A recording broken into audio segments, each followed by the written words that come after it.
All right, y'all, so after 10 long years, we're about to actually start installing my mirror caps. As you can see, I already took this one off, and I'm not gonna lie, I've been dreading doing this, bro, because it's just as much work as I thought it'd be.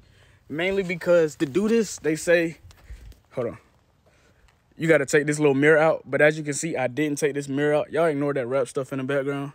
But I was able to get it off without taking the mirror out because I personally was not comfortable taking this mirror out. It's really expensive.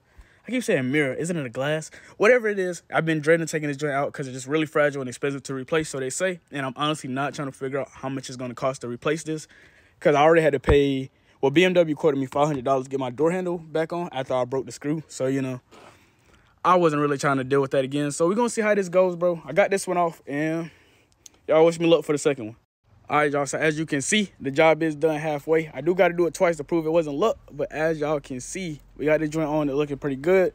And like I told y'all, I didn't take this glass down. I'm going to tell y'all basically what I had to do. You move this glass all the way down, and it's going to be a clip here and a clip here, and you're just going to push those back. And then when you push that back, you're going to have to pry it out from the bottom, and then once you pry it out, you'll be able to take the mirror out and put the new one on. You are going to need a screwdriver because you got to unscrew this light.